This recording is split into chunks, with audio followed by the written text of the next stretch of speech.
함께 보실 말씀은 마태복음 16장 13절에서 20절의 말씀입니다.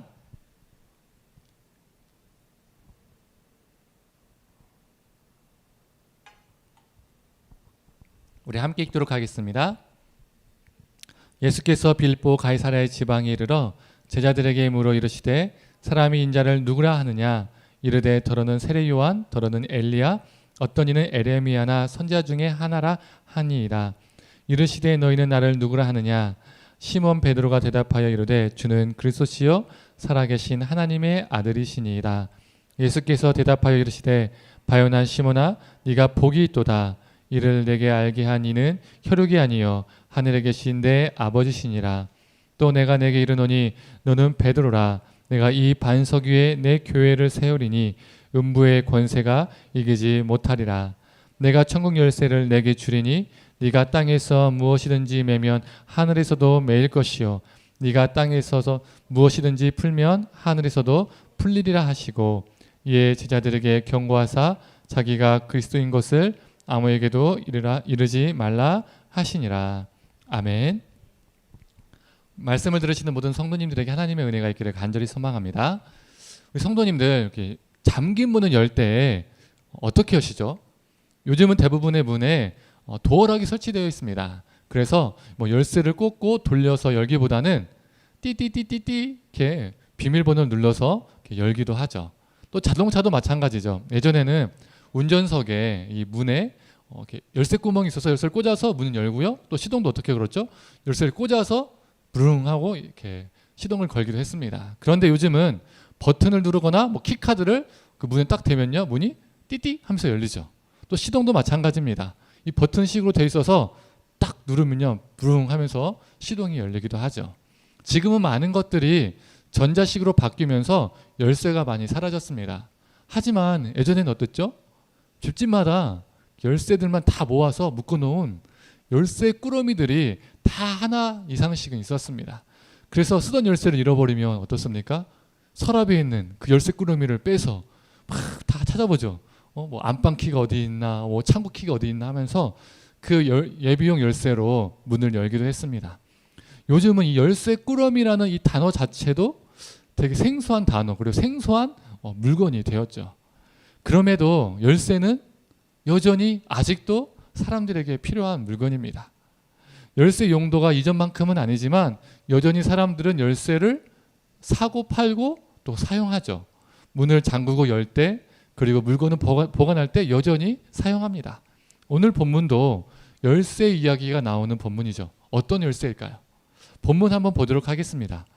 예수님과 제자들이 빌립보 가이사랴에 이르렀을 때에 예수님께서 갑자기 기습 질문을 하시는 거예요. 사람들이 인자를 누구라 하느냐라고 물으셨습니다. 이에 제자들이 어떤 사람은 세례 요한이라고 하고요. 또 어떤 사람은 엘리야라고도 합니다. 또 어떤 사람들은 에레미야나 선지자 중에 한 명이라고 예수님을 그렇게 생각하고 있습니다라고 말합니다. 그때 다시 예수님께서 질문하시죠. 그렇다면 너희는 나를 누구라고 생각하느냐라고 질문하시죠. 이에 누가 대답하죠? 네, 맞습니다. 우리가 잘 알고 있는 것처럼 베드로가 대답합니다. 베드로가 이렇게 대답하죠. 주는 그리스도시요 살아계신 하나님의 아들이십니다 라고 대답을 합니다. 우리가 너무나 잘 알고 있고 유명한 구절이죠.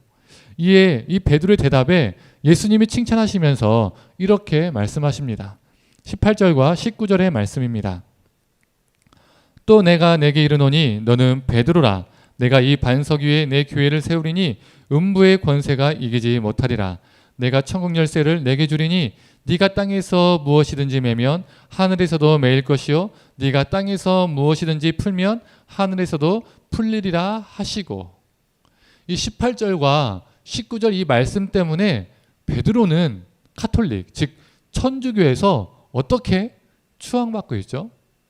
베드로 위에 교회를 세우셨다라는 믿음. 그래서 베드로는 이 카톨릭의 일대 교황으로 여겨지죠.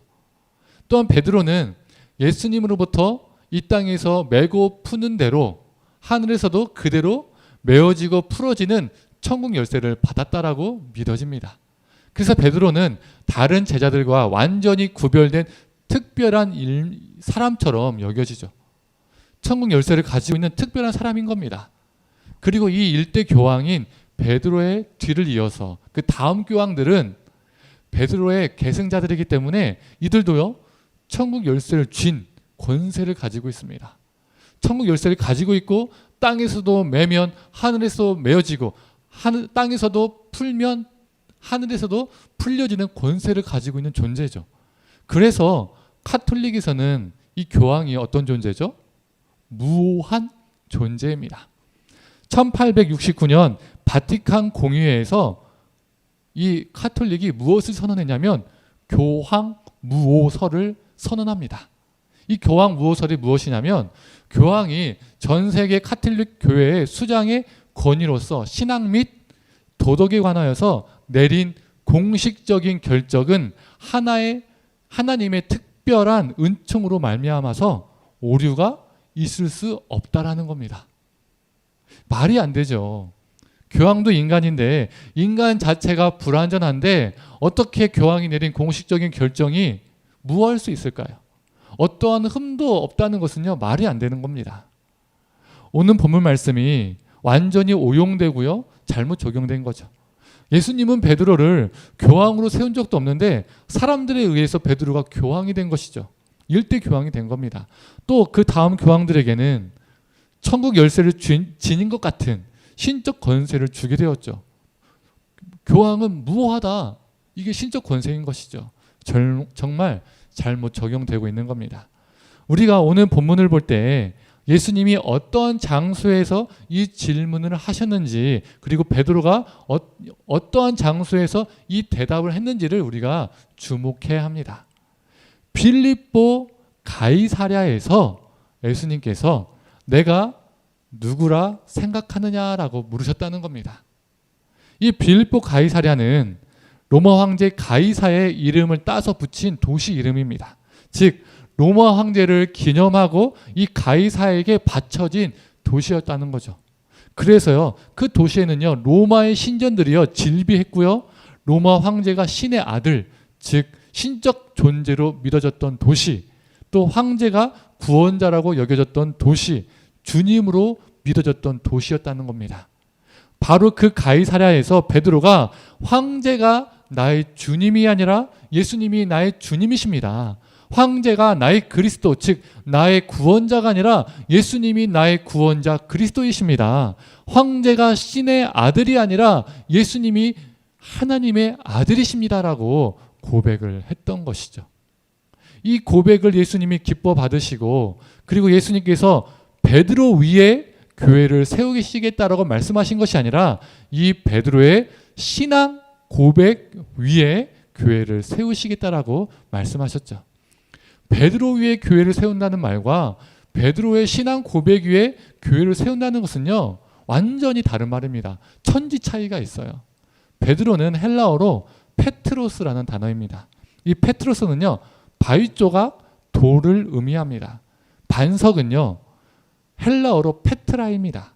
이 페트라는 암석, 울퉁불퉁한 큰 바위, 기반함을 말합니다. 이 페트로스보다 더 큰 사이즈의 돌을 페트라라고 말하는 거죠. 예수님께서 페트로스 위에 세우신다는 것이 아니라 페트라 위에 세우시겠다라고 말씀하신 겁니다. 그리고 예수님은 그냥 반석이 아니라 뭐라고 말하죠? 이 반석이라고 표현하셨습니다. 이가 영어로 표현하면 this죠. 이 또는 이 this는 너와 내가 아닌 다른 사람, 다른 장소, 다른 사물을 가리킬 때 사용되는 지시대명사입니다. 만약에 이 반석 위에 세우신다고 할 때 이 반석이 베드로를 뜻하는 것이라면 예수님은 베드로한테 이렇게 말씀하고 계신 거예요. 베드로야, 내가 이 베드로 위에 교회를 세울 거야 라고 말하신 격이 되는 겁니다. 문장이 말이 안 되죠. 지금 예수님은 다른 사람과 대화하고 계신 것이 아니라 베드로와 지금 대화하고 계신 거예요. 그래서 이 베드로 위에 세우겠다라는 이 단어를요, 사용할 필요가 없는 겁니다. 오히려 이렇게 표현하는 게 맞죠. 베드로야, 내가 너 위에 교회를 세울 거야 라고 표현하는 게 더 맞는 표현이 되는 겁니다. 즉, 이 반석은 베드로 자체를 의미하는 것이 아닙니다. 왜 기독교가 다른 종교랑 다르죠? 왜 기독교가 유대교랑 다릅니까? 기독교가 유대교로부터 나온 근본적인 이유가 무엇이죠?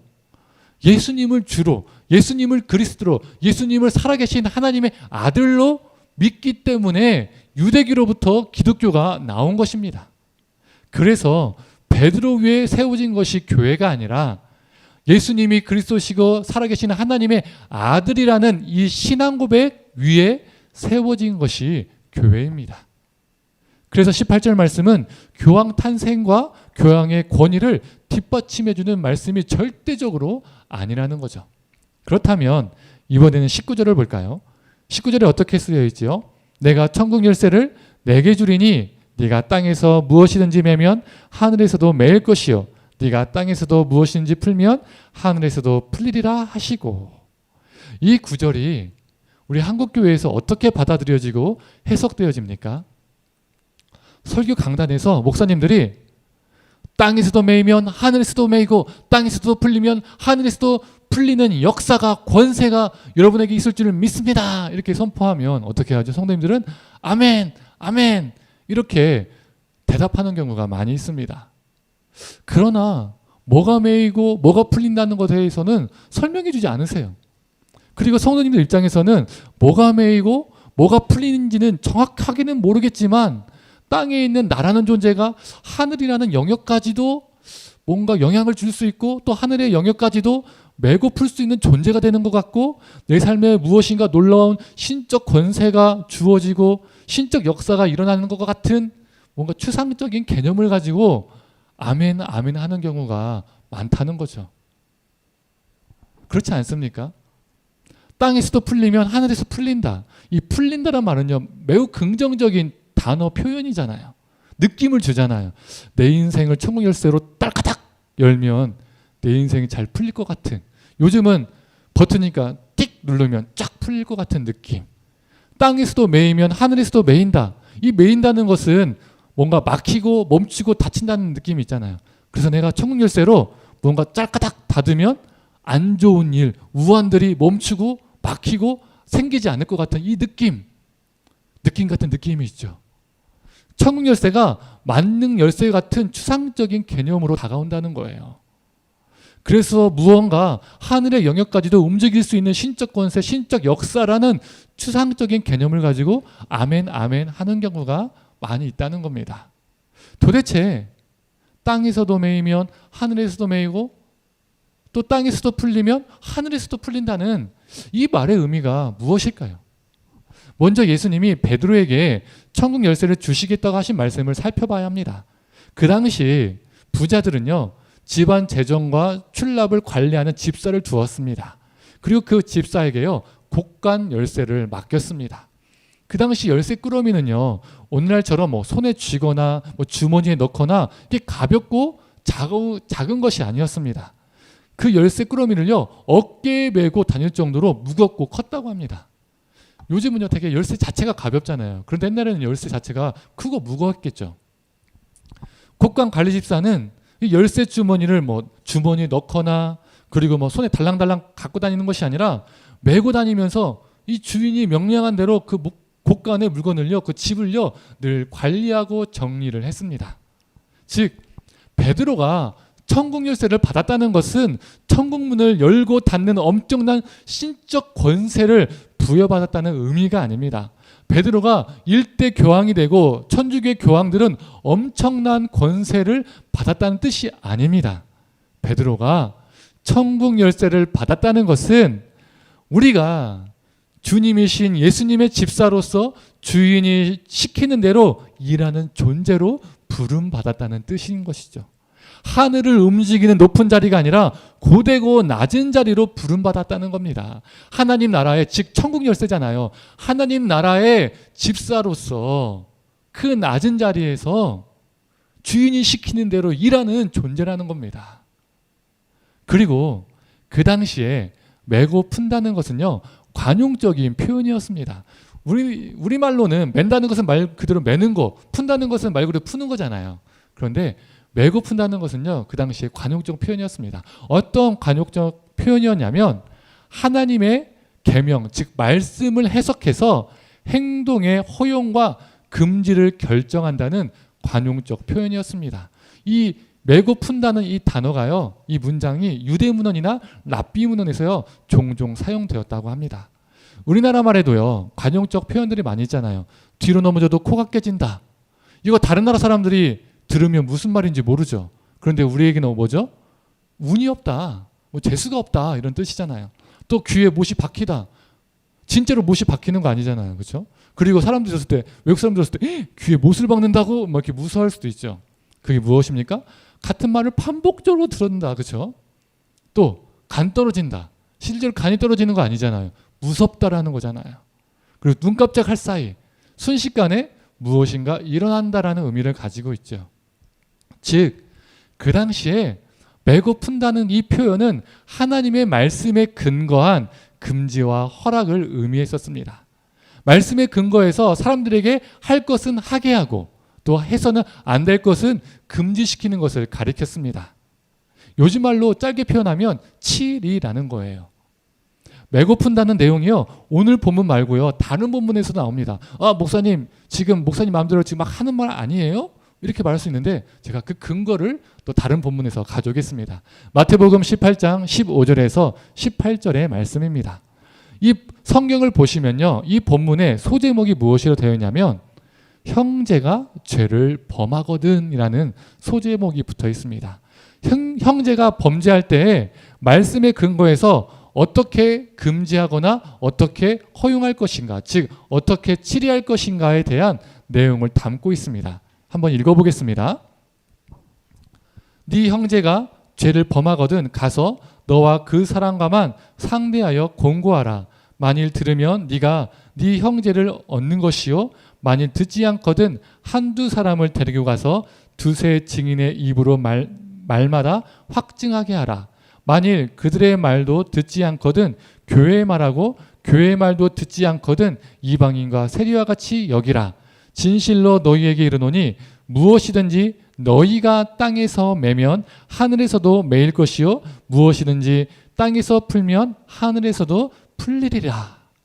지금 형제에 관한 치리의 이야기를 담고 있으면서 18절에 똑같이 땅에서도 매면 하늘에서도 매이고 땅에서도 풀면 하늘에서 풀린다라고 말하고 있는 거예요. 즉 너희가 말씀에 하나님의 뜻에 근거해서 허락하면 하늘의 하나님께서 그것을 허락하는 것이고, 너희가 하나님의 말씀, 하나님의 뜻에 근거해서 금지하면 하늘의 하나님께서도 그것을 금지하신다라는 거예요. 왜요?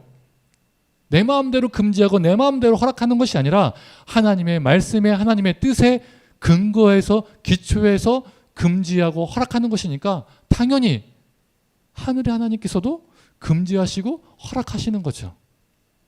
사도행전 11장 말씀에요, 실제로 이런 일이 있었습니다. 베드로가 이방인 고넬료의 집에 가서 복음을 전하고 세례를 주고 그들과 교제를 했습니다. 이 일이 예루살렘 교회에 알려졌어요. 예루살렘 교회가 발칵 뒤집어졌죠. 화가 났습니다. 난리가 났습니다. 그래서 이방인에게 왜 복음을 전했냐고, 왜 세례를 줬냐고, 왜 그들과 교제를 했냐고 이 예루살렘 교회가요 베드로를요 비방했습니다. 이때 베드로가 그 당시 상황을 설명해 줍니다. 고넬료에게 복음을 전한 것이 내 마음대로 행한 것이 아니라 환상 속에서 하나님께서 말씀하셨고 그 뜻을 보여주셨기 때문에 내가 그들에게 복음을 전하고 세례를 베푼 것이다 라고 말을 합니다. 그때 예루살렘 교회가 어떻게 반응했을까요? 베드로, 이 쓸데없는 말하고 있어. 무슨 궤변이야. 더러운 이방인들에게 절대로 복음을 전하지 마. 이렇게 말했을까요? 아닙니다. 사도행전 11장 18절의 말씀입니다. 그들이 이 말을 듣고 잠잠하여 하나님께 영광을 돌려 이르되 그러면 하나님께서 이방인에게도 생명 얻는 회개를 주셨도다 하니라. 베드로가 내가 고넬료 집에서, 즉 이 땅에서 한 일은 하나님의 뜻 안에서 한 것이기 때문에 하늘의 하나님께서 허락하셨다, 이런 것을 말하는 거죠. 내 마음대로 한 것이 아니라. 그리고 이것을 예루살렘 교회가요 받아들인 거예요. 하늘의 하나님께서 허락하셨는데 우리가 그것을 막을 그리고 금지할 이유가 없다. 막을 힘이 없다. 그런 권한이 없다라고 고백한 것입니다. 그리고 우리가 앞에서 읽었던 마태복음 18장 18절에 또 주목할 단어가 있습니다. 한번 읽어볼까요? 제가 색깔 부분만 읽어보겠습니다. 너희가 땅에서 매면 하늘에서도 매일 것이요 무엇이든지 땅에서도 풀면 하늘에서도 풀리리라. 너희가 복수입니다. 땅에서도 매면 하늘에서도 매이고 땅에서도 풀면 하늘에서 풀린다는 이 말씀이요 베드로에게만 말씀하신 것이 아니라 18장에서는 예수를 믿는 모든 믿는 자들에게 하신 약속의 말씀이라는 거예요. 우리에게도 하신 말씀이라는 거예요. 너희가. 그래서 특별히 베드로에게만 교황이 되는 권세를 주신 말씀이 아닙니다.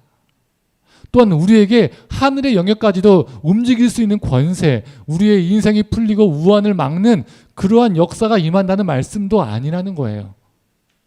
우리가 이렇게 잘못 해석하고 적용하면 우리가 제2의 교황 같은 존재가 되는 것입니다. 우리가 하늘의 영역까지도 움직일 수 있는 권세를 가지고 우리의 인생이 풀리고 우환을 막는 그러한 역사를 컨트롤할 수 있다면 이게 바로 내가 신이 되는 것이고 무어한 존재가 되는 것이죠. 제2의 교황이 되는 거예요. 그래서 우리는 우리 자신을요 늘 성찰해야 됩니다. 돌아봐야 됩니다. 교황 무오설이 카톨릭에만 있는 것인가? 나의 삶에, 나의 가정에, 나의 일터에, 나의 공동체에, 내가 속한 사회에 있지는 않은가? 남들보다 높은 지위를 통해서 내가 지도자니까, 내가 사장이니까, 내가 상사니까, 내가 목사니까 자신이 옳다. 그리고 누구도 토를 달지 못하게 하는 권위주의, 내가 마치 무오한 하나님처럼 행동하는 것, 이것이 바로 우리 사회에 스며든 교황 무오설이라는 겁니다. 이게 바로 잘못 적용된 천국 열쇠 신적 권세라는 거예요. 그렇다면 오늘 말씀을 우리는 어떻게 적용할 수 있을까요? 베드로만 아니라 우리가 다 열쇠 맡은 자라는 것입니다. 우리는 특권이나 특별한 권세를 부여받은 자가 아니라 우리의 주인이신 예수님께로부터 집사로 종으로 부름받은 존재라는 거죠.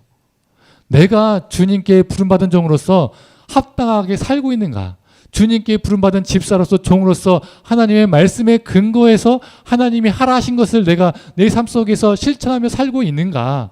또 하나님의 말씀에 근거해서 하나님이 금지하신 것을 내가 삶 속에서 절제하고 끊어내며 살고 있는가?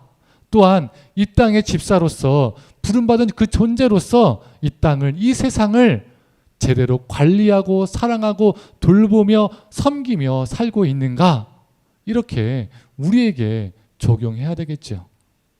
성도님들, 우리가 주님께 부름받은 이 땅의 집사로서 주님의 말씀에 순종하여 멈출 땐 멈추고 행해야 할 땐 행하는 그런 존재로 살아가기를 간절히 소망합니다.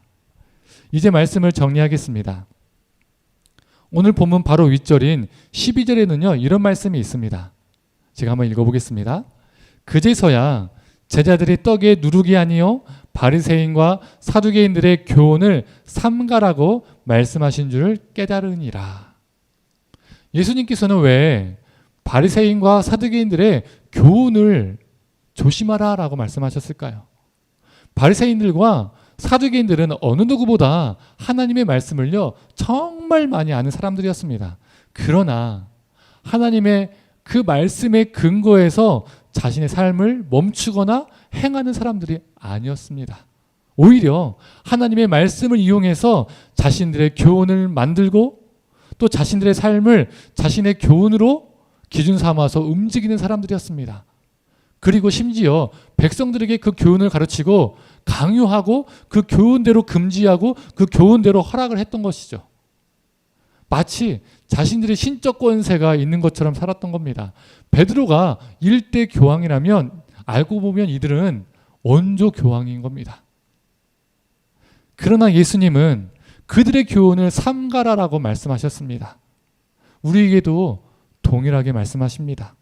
우리가 하나님의 말씀대로 살아가는 것이 아니라 하나님의 말씀을 이용해서 우리의 교훈과 주장을 만들고 우리의 논리를 만들고 그걸로 우리의 삶을 금하거나 행하며 살고 있지 않은지 돌아보기를 원합니다.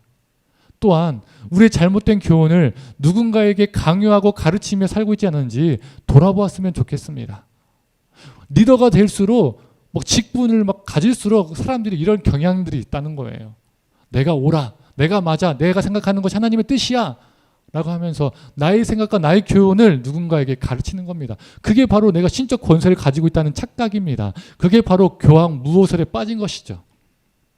성도님들, 오늘 말씀은 베드로가 일대 교황이라고 추앙하는 말씀도 신적 권세를 지닌 듯한 교황 무오설도 설명해 주는 말씀이 아닙니다. 또한 하늘의 영역까지도 움직일 수 있을 것 같은 추상적인 개념도 우리의 인생이 풀리고 우환을 막을 수 있을 것 같은 그러한 권세도 아닙니다. 하나님께서는 이 세상을 잘 섬기고 돌보고 사랑하라고 우리를 집사로 불러주셨습니다. 집사로서 주님의 말씀에 순종하여 즉 주님의 말씀에 근거하여 허락하신 것을 우리 삶 속에서 행하며 하지 말라 하신 것을 끊어낼 수 있는 결단력으로 살아가는 우리 성도님들이 또 제가 되기를 간절히 소망합니다. 또한 매일매일 무거운 열쇠 꾸러미를 어깨에 매는 것이 고될지라도 주인의 말에 순종하여 그 성실함으로 주인의 집을 돌보는 집사처럼 우리도 하나님의 말씀을 가지고 우리에게 맡겨주신 이 세상을 성실하게 돌보고 아끼고 사랑하고 섬기는 집사의 삶을 살아가는 우리가 되기를 간절히 축원합니다. 이 시간 함께 찬양하고 기도하도록 하겠습니다.